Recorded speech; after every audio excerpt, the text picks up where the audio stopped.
बार फिर आपका बहुत स्वागत है। नमस्कार, मैं सोनाली और आप देख रहे हैं केकेडी न्यूज। जी हाँ, चुनावी चक्रियों में आप सभी का बहुत स्वागत है। लोकसभा चुनाव 2024 में ज्यादा वक्त नहीं बचा है। ऐसे में देश में राजनीतिक सरगर्मियों को लगातार बढ़ते हुए भी देखा जा रहा है। आमतौर पर पक्ष और विपक्ष की लड़ाई देखने को मिलती है, लेकिन जब से इंडिया गठबंधन साथ आया है तब से चुनावी हवाएं और पार्टियों का मिजाज और भी ज्यादा दिलचस्प हो गया है। अब आपको यूपी के उस हॉट सीट के गणित और समीकरण के बारे में बताते हैं जहां भाजपा से लेकर कांग्रेस तक के बड़े बड़े सुर में भी आउट हो चुके हैं। बता दें कि देश की सबसे चर्चित लोकसभा सीट अमेठी के मतदाताओं ने जब जिसे चाहा सिर माथे पर बिठाया है और जब जिसे चाहा उतार भी दिया है।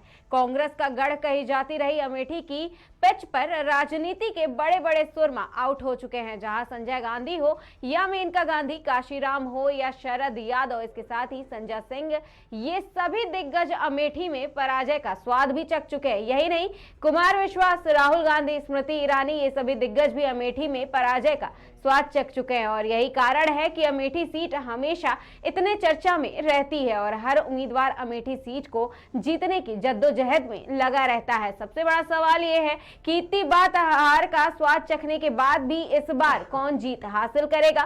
क्या कांग्रेस को मौका मिलेगा या फिर भाजपा को जीत हासिल होगी? सबसे बड़ा सवाल एक और ये भी है कि अमेठी की जनता इस बार किसको सर माथे पर बिठाने की तैयारी में है? किन मुद्दों पर मतदान करेगी जनता? क्या पीएम मोदी की हैट्रिक लगाने में अमेठी की जनता उनका सहयोग करेगी? इसके साथ ही इन मुद्दों पर चर्चा करने के लिए हमारे साथ तमाम मेहमान मौजूद है। बीजेपी से चंद्रमोल जी, सपा से मनोज जी, कांग्रेस से अनिल जी हैं, आम आदमी पार्टी से धर्मेंद्र जी हमारे साथ मौजूद है और इसके साथ ही हमारे साथ हमारे संवाददाता ब्रजेश जी भी ग्राउंड जीरो से रिपोर्ट देने के लिए हमारे साथ मौजूद है। आप सभी मेहमानों का चुनावी चक्रव्यूह में बहुत स्वागत है। अरे तो कई बार जानकारी दो यार। तो हमारा सबसे पहला सवाल चंद्रमोल जी आपसे है। सबसे पहला सवाल आपसे लेते हैं, लेकिन उससे पहले हम चलते हैं अपने संवाददाता ब्रजेश जी के पास। ब्रजेश जी, आप हमारे साथ लगातार ग्राउंड रिपोर्ट साझा करते हुए आए हैं। कई बार आपने जनता के मुद्दों के बारे में भी बताया है। जी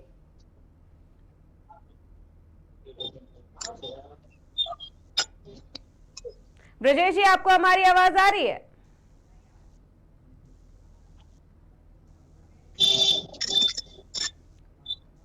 धर्मेंद्र जी, आपसे शुरुआत करते हैं। सबसे पहले तो हम अगर आपसे बात करते हैं तो वहां के स्थानीय मुद्दे क्या हैं इसके बारे में बातचीत करेंगे। कौन से मुद्दे प्रमुख होंगे इस बार, इस पर भी बात करेंगे। लेकिन सबसे पहला सवाल यही है कि लगातार पक्ष कोशिश कर रहा है विपक्ष को खत्म करने के, ये जो सवाल उठाए जा रहे हैं इस पर क्या कहेंगे? सीएम केजरीवाल को गिरफ्तारी से लेकर के अभी मुख्तार अंसारी की हत्या और मौत के बीच में जो जूझ रही है पूरी जनता, पूरा पक्ष और विपक्ष, इस पर क्या कहेंगे? सोनाली जी, सबसे पहले तो आपको नमस्कार जी। आपके चैनल पर आपने बुलाया, इसके लिए बहुत बहुत धन्यवाद। जहाँ तक अमेठी में मुद्दे का सवाल है जी, विशेष रूप से अमेठी का मुद्दा जो है हमेशा यहाँ पे विकास का ही रहा है और विकास के मामले में जी, शुरू से ही इसको कहा जाता था, अमेठी को ऊसर का प्रदेश कहा जाता था।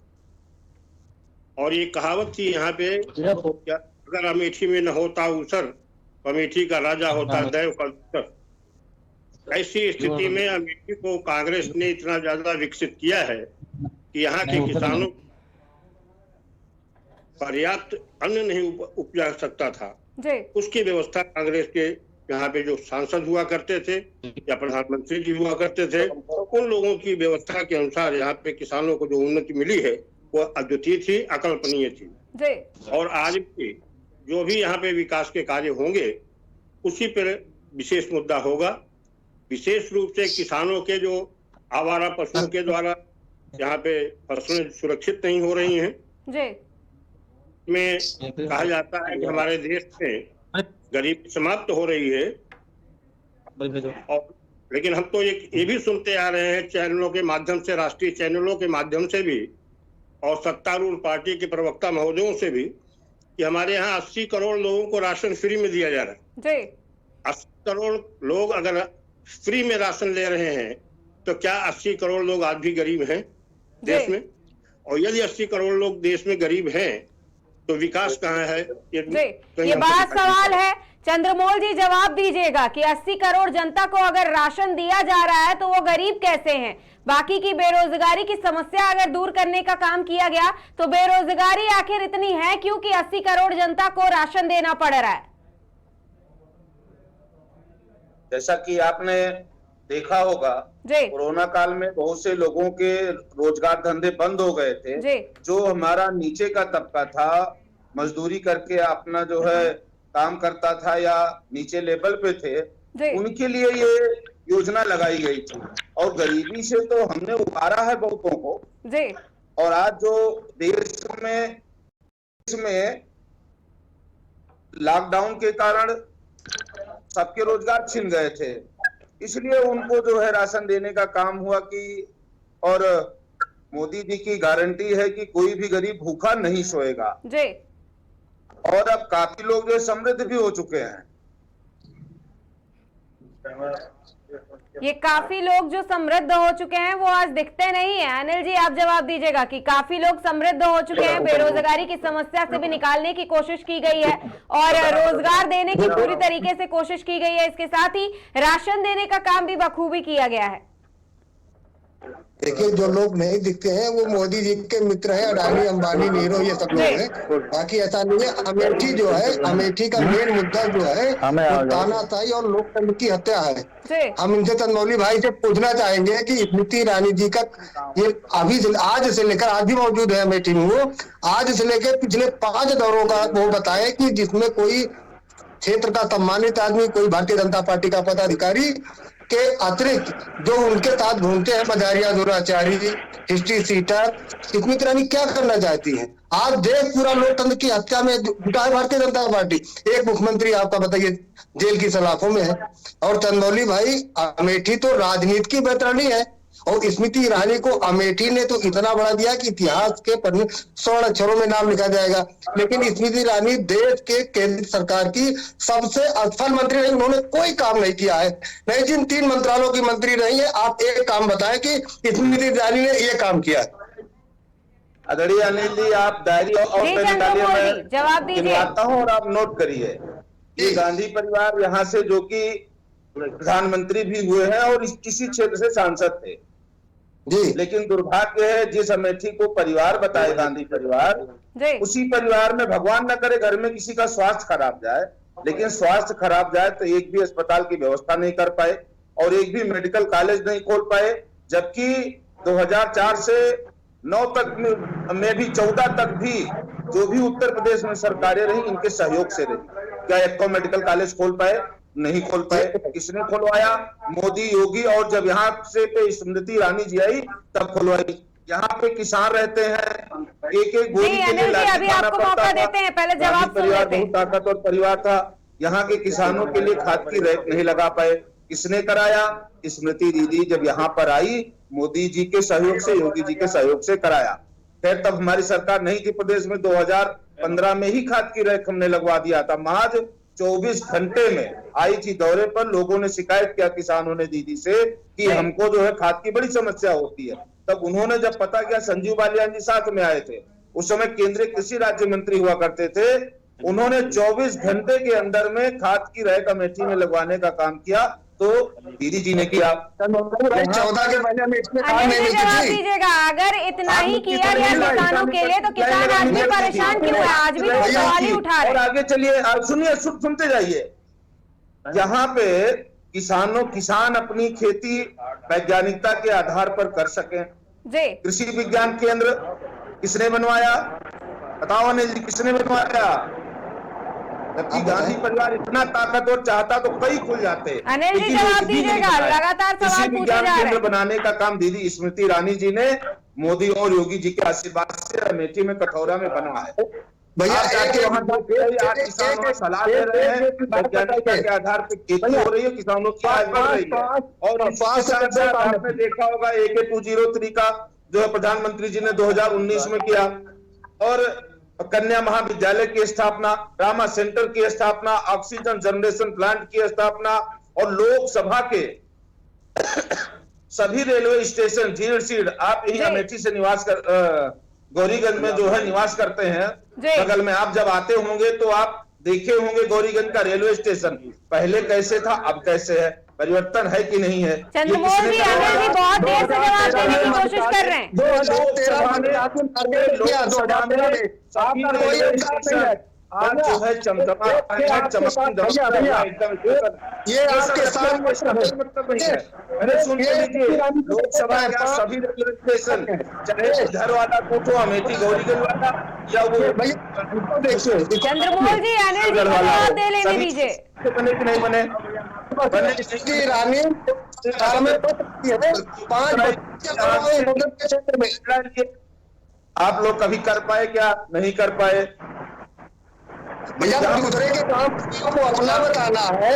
आप ये बताइए कि 2000 सुविधाओं से लैस होगा, सॉइल टेस्टिंग लैब अमेठी में ही बनने का 82 का है आज लिख नहीं पाएंगे। मैं पूरा दिन गिनाऊंगा तो भी नहीं पूरा धर्मेंद्र हो जी, पाएगा। आप जवाब दीजिएगा। पूरा दिन तो समस्याएं गिनाई जा रही है, समाधान भी लगातार गिना रहे चंद्रमोहन जी। ये पत्र देखिए 2018 का है। संसदीय क्षेत्र के 5 विधानसभाओं में एक भी बस अगर स्मृति ईरानी चलवाई है, देखिए आप देखिए 2018 का है। स्वतंत्र देव सिंह को पत्र लिखा है, हैदरगढ़, इनोना, तिलोई, मोहनगंज जाए गौरीगंज मुख्यालय जाने के लिए। वो चल रही है बस, लिखा तो है उन्होंने। आपके सांसद जी बताइए, आपके सांसद को चिंता ही नहीं थी। आप आसुरी ताकत से आप डरे हो, भले ना स्वीकार करिए कि स्मृति ईरानी जी कौन सा काम किया है, बहुत बताइए। आप लोग करिए। आज आप बनाई जा रही बड़ी बड़ी सड़कें, अवनीश अवस्थी जी को पत्र लिखा है, इनका कोई भी एक काम नहीं हुआ है। ये सब स्मृति ईरानी का पत्र है। काम आप सुन नहीं रहे हैं। एक मिनट आप सभी लोग रुक जाइए। अनिल जी कुछ दिखा रहे हैं, वो देखिए एक बार। सड़कें बनाइए। आप गौरीगंज से चलिए, कहाँ चलना है आपको बताता हूँ। अनिल जी की बात सुन ले एक बार। जाइए, आप जो है गौरीगंज से सीधे आप चले जाइए, लगता है 1.5 से 2 घंटा, 5 घंटे। धर्मेंद्र जी, अनिल जी की भी बात सुनने दीजिए, बाकी के जो प्रवक्ता है उनकी भी बात सुनने दीजिए ना। धर्मेंद्र जी, बाकियों को भी मौका दीजिए। चमचमाती सड़कें आपके राज्य में ये लोग हम लोग की आवाज़ों को बढ़ाना चाहते हैं किया, और आज अमेठी में खुशहाली है और भारतीय जनता पार्टी और दीदी के नेतृत्व में आम जनमानस बहुत खुश है। ऐसी सांसद है जो हमारी चिंता करती हैं, और जमीन पे आकर के संवेदनशील सांसद इतनी आज तक हमने देखा नहीं था। और चंद्रमोहन जी समस्याओं से भागिए मत। चंद्रमोहन जी सुन लीजिए जो समस्याएं गिनाई जा रही हैं उन्हें भी सुन लीजिए एक बार। परिवारों से नुकसान हुआ, संवेदनशील होने की बात तो की नहीं जा रही है, विकास की बात हो रही है।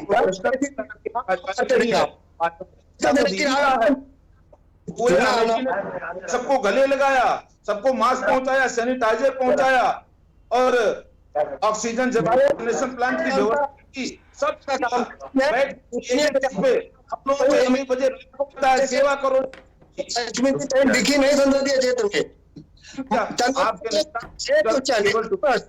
भैया, एक क्वेश्चन का उत्तर दीजिए कि अनिल जी को बोलने दीजिए। चंद्रमोहन जी, आप ही केवल भारतीय जनता पार्टी ने क्या क्या किया इसके गुणगान कैसे गाते रह सकते हैं? बाकी के प्रवक्ताओं को भी मौका दीजिए। क्या बोलते हैं आप बता दो अनिल जी। स्मृति ईरानी ने कहा कुछ नहीं कहा इन्होंने। वायनाड में राहुल जी क्या बोले थे, यही बता दो आप। क्या बोले थे? अमेठी जो है हमारा घर है, आपका भी घर है, लेकिन आप लोग सुनो ऐसे नेता को गाली। चंद्रमोहन जी, अनिल जी कुछ कह रहे हैं, बहुत देर से उनको कह लेने दीजिए एक बार, उनकी बात भी सुन लेते हैं। वो तो प्रूफ के साथ भी दिखा रहे हैं। आप जो अमेठी का अपमान किया वायनाड जाके। अमेठी संसदीय क्षेत्र में कितने नेशनल हाईवे हैं? अमेठी संसदीय क्षेत्र में कितने नेशनल हाईवे हैं? एक भी नहीं है। आप छोड़ो, लेकिन कोई सड़क खराब बताओ। देश का पहला जनपद है, 6 नेशनल हाईवे हैं। 6 नेशनल हाईवे हैं, उसमें दीदी का आप में कोई योगदान नहीं है। अब आप डरिए नहीं, वो आपकी बार हार के चली जाएंगी, बिल्कुल नहीं डरिए आप। किसने बनवा? 800 किलोमीटर पीएमजीएसवाई में नई सड़कें बनी है भाई साहब। आप मैं जामो क्षेत्र का रहने वाला हूँ। भैया आप अपनी चंदौली हो गई। हम आपके समय में लाइट कितनी थी? 5 घंटे। चंद्रमोहन जी और अनिल जी, चंद्रमोहन जी और अनिल जी, आप लोगों के अगर सवाल जवाब खत्म हो गए हो तो किसी और से एक सवाल कर ले। चंद्रमोहन जी और अनिल जी, पावर हाउस भी बनवाया हम आप लोगों ने क्या बनवाया क्या नहीं, इसकी बातें रोक करके दूसरे प्रवक्ताओं के पास चले जाएं। तो एकदम अंबार लगा है। कितने काम गिनाऊंगा? आप एक दिन पूरा गिनाऊंगा नहीं पूरा हो पाएगा, इतने काम हुए हैं। धर्मेंद्र जी, हमारा सवाल अब आपसे, आप इनको रहने दीजिए, आप इस सवाल का जवाब दीजिए। भारतीय जनता पार्टी पर लगातार आरोप लग रहा है कि वो विपक्ष को खत्म करने की कोशिश कर रही है, देश में विकास का काम नहीं कर रही है, अमेठी में भी कोई काम नहीं किया गया, इस पर क्या कहेंगे? जी धर्मेंद्र जी, अपने माइक को अनम्यूट कर लीजिए धर्मेंद्र जी।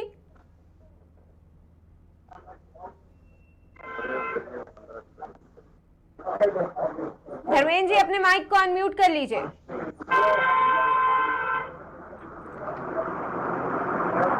तो हम हमारे संवाददाता को भी अब इसी के साथ जोड़ लेते हैं, ग्राउंड जीरो से जो हमारे साथ जुड़े हुए हैं। ब्रजेश जी, सबसे पहला सवाल अब एक यही है कि आखिर अमेठी को देख करके और अमेठी में क्या विकास हुआ है क्या नहीं हुआ है, इसको देख करके तो आपने ये सारी लड़ाई देख ली, जो चर्चा हुई वो भी देख ली। अब जो जनता है उसी से डायरेक्ट पूछ लीजिए कि क्या विकास के काम हुए हैं, किन मुद्दों पर वो अपना मतदान करेगी, इस बार किसको वो चुनना चाहती है।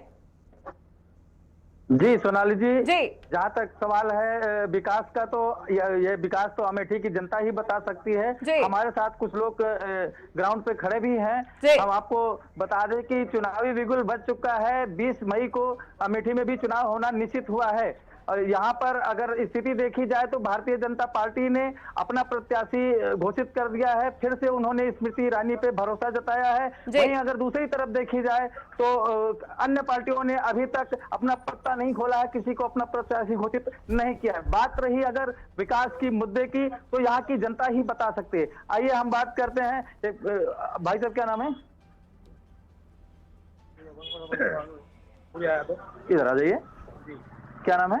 ब्रजेश जी, सवाल पूछिए, अमेठी में क्या विकास हुए हैं, किन किन मुद्दों पर मतदान किया जाएगा इस बार?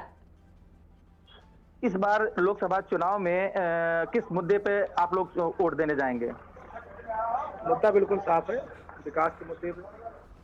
हमारी रोडें जो है एकदम व्यवस्थित हो गई हैं, ग्राम सभा में भी कोई रोडें देख रहे हैं, सांसद नीति बनी है और भरपूर काम किया है दीदी ने, कोई दिक्कत नहीं है। क्या लग रहा है इस बार कौन बनेगा प्रधानमंत्री, किसको आप लोग चुनना चाहेंगे? अब तो साफ है, एकदम बिल्कुल स्पष्ट है, कोई दिक्कत नहीं है। प्रधानमंत्री वही फिर से पुनः कुछ लोगों को पता है भैया, लेकिन अमेठी का विकास अमेठी हो गई है। और अब की बार अगर राहुल जी इतना काम किए तो यहाँ लड़ने काहे नहीं आ रहे भैया? आ रहे हैं भैया, काहे लिए दीदी छटपटा रही है इतना? आ रहे हैं राहुल जी, आ रहे हैं, कल तक आ जाएंगे, कल। लेकिन उनकी पहली प्रायोरिटी में वायनाड है, सबसे पहले टिकट उनका वहीं घोषित होता है जी भैया। उनके परिवार ने प्रायोरिटी में वायनाड है, अमेठी नहीं है। अच्छा ये बताइए, चांदनी चौक छोड़ के और जगह छोड़ के क्यों दीदी यहाँ आई? केवल समृद्धि पाने के लिए ना? समृद्धि नहीं, अमेठी के विकास के लिए, अमेठी जो अछूता था विकास से उसको पूरा करने के लिए, कृषि विज्ञान केंद्र बनाने के लिए, मेडिकल कॉलेज बनाने के लिए, महाविद्यालय बनाने के लिए, एयरपोर्ट बनाने के लिए, राइफल फैक्ट्री बनाने के लिए, फायर स्टेशन बनाने के लिए, ट्रामा सेंटर बनाने के लिए, ऑक्सीजन जनरेशन प्लांट की स्थापना करने के लिए, लोकसभा के सभी रेलवे स्टेशन बनाने के लिए और यहाँ पे पावर हाउस का निर्माण करने के लिए, 18 घंटे लाइट देने के लिए, यहाँ के किसानों के लिए खाद की व्यवस्था के लिए आई है। भैया केवल किसानों की ठोकी जा रही, प्रदर्शन नहीं किया जाता, उनकी बात नहीं कही जा पा रही, आप क्या बात कर रहे हैं? किसान विरोधी सरकार वो लोग किसान नहीं है, वो लोग किसान नहीं है, एक प्रकार का आंदोलन खड़ा करते हैं। चंद्रमोहन जी बता दीजिए, किसान नहीं है तो कौन है? किसान नहीं है, वो लोग व्यापारी हैं और जो किसानों का हक मारते हैं, उनकी सब्सिडी खाते हैं, उस पे मोदी जी ने कैंची चलाई। उनको समस्या है भैया, किसान को समस्या नहीं है। उसमें एक भी किसान हो तो बताओ? कोई किसान नहीं था, किसान तो खुशहाल है। 2000 रुपए हर जो तीसरे महीने पा रहा है, खाद पा रहा है, 18 घंटे बिजली पा रहा है, जो कि 5 घंटे लाइट पाता था, अपना खेत भी नहीं सींच पाता था। हमारा खुद का धान जो है शहादा काटते थे हम लोग, लेकिन आज 18 घंटे लाइट है, पूरी हमारी सिंचाई होती है और बढ़िया व्यवस्था है किसानों के लिए। इतनी अच्छी सरकार तो कभी नहीं थी। इतनी बढ़िया व्यवस्था है तो पूरे देश का किसान क्यों परेशान है चंद्रमोल जी? देश की सबसे असफल सांसद क्यों कहा जाता है स्मृति ईरानी जी को? देश की सबसे असफल सांसद है स्मृति ईरानी जी, क्यों कहा जाता है? बताइए ना क्यों? सफल, ज्यादा सफल ये तो आपके पास होगा। हम लोग तो यही जानते हैं कि इनसे संवेदनशील सांसद को यही नहीं, इनसे संवेदनशील सांसद को यही नहीं। ये फर्जी कागज क्या दिखा रहे, इसमें कुछ नहीं है भैया। अभी सब उसी व्हाट्सएप में भेजेंगे, ये सब स्मृति ईरानी दीदी का ही सब पत्र है। ये संवेदनशील है, इसीलिए तो लिखा। यहाँ के लोगों के लिए आप लोग कुछ नहीं कर पाए थे, इसलिए ये दिनों रात जो है चिट्ठी लिख रही थी, बस दे दो, यहाँ की सड़क बना दो। अगर चिट्ठी पत्री नहीं लिखती तो यहाँ पे पावर हाउस कैसे बनता? 18 घंटे लाइट कैसे होती? क्षमता वृद्धि नहीं कराती पत्र के लिए तो कैसे यहाँ की जनता खुशहाल होती? किसान कैसे 18 घंटे लाइट पाते? मतलब कृषि विज्ञान केंद्र कैसे बनता? उन्होंने चिट्ठी पत्री लिखी, लोगों से निवेदन किया, भाई अमेठी में कमी, हमारे अमेठी में दो। ये तो एक प्रक्रिया है, सब लोग मांग करते हैं। चंद्रमोल जी और अनिल जी, चंद्रमोल जी और अनिल जी, कितना विकास हुआ है, कितना नहीं है देश की जनता को, अमेठी की जनता को भी पता है। रोजगार कितना मिला ये भी अमेठी की जनता को पता है। चलती है, दोपहर में चलती है, शाम को चलती है। चंद्रमोल जी, जरूरत तो हमें बताओ, मैं चलवा देता हूँ आचार संहिता तक बात। आप गाँव से चल बस अमेठी की जनता का कहना है कि स्मृति ईरानी को दोबारा से लेकर के आया जाएगा, स्मृति ईरानी को एक बार फिर से पसंद किया जाएगा। लेकिन देखना यह है कि क्या वाकई में कांग्रेस का गढ़ कही जाने वाली अमेठी में स्मृति ईरानी फिर से आ पाएंगी, स्मृति ईरानी अपना दबदबा बना पाएंगी? क्या वाकई में अमेठी में इतना विकास हुआ है कि एक बार फिर से स्मृति ईरानी को लाने की तैयारी में अमेठी की जनता? चुनाव होने के बाद ही पता चलेगा कि अमेठी की सीट पर कौन सवार होगा, अमेठी आखिर किसके पाले में आएगा। आपको बता दें, देश की सबसे चर्चित लोकसभा सीट अमेठी के मतदाताओं ने जब जिसे चाहा वो सिर पे बिठाया और जब जिसे चाहा उतार भी दिया है। 2024 के लोकसभा चुनाव में भी अमेठी सीट काफी चर्चा में है। देखना यह है कि इस सीट पर सवार होने का मौका किसको मिलेगा। बता दें, कांग्रेस का गढ़ कही जाती रही अमेठी की पिच पर राजनीति के बड़े बड़े सुरमा आउट हो चुके हैं, जिसमें अब तक के सबसे हाई प्रोफाइल मुकाबले में अमेठी की जनता ने 2014 में भाजपा की स्मृति ईरानी और आम आदमी पार्टी के कुमार विश्वास को हराकर तीसरी बार राहुल गांधी को अपना सांसद चुना था और कांग्रेस पर भरोसा दिखाया था। बता दें, इस चुनाव में राहुल गांधी को 4,08,651 वोट मिले थे, वहीं स्मृति ईरानी को 3,07,48 वोट ही मिले थे और कुमार विश्वास को 25,527 मत मिले थे। वहीं इस हार के बाद कुमार विश्वास वापस लौट गए, लेकिन स्मृति ईरानी फिर भी अमेठी में ही डटी रही, जिसका लाभ स्मृति को आम चुनाव 2019 में देखने को मिला था, जहां जनता ने कांग्रेस अध्यक्ष राहुल गांधी को हराकर भाजपा की स्मृति ईरानी को अपना सांसद चुना था और स्मृति ईरानी को 4,68,514 वोट मिले थे और राहुल गांधी को 4,13,394 वोट मिले थे। बता दें, भाजपा को यहां स्मृति के रूप में तीसरी बार जीत मिली थी। अब देखना यह है कि इस बार के चुनाव में क्या होने वाला है। अमेठी की जनता इस बार किसको गद्दी पर बिठाने की तैयारी में है।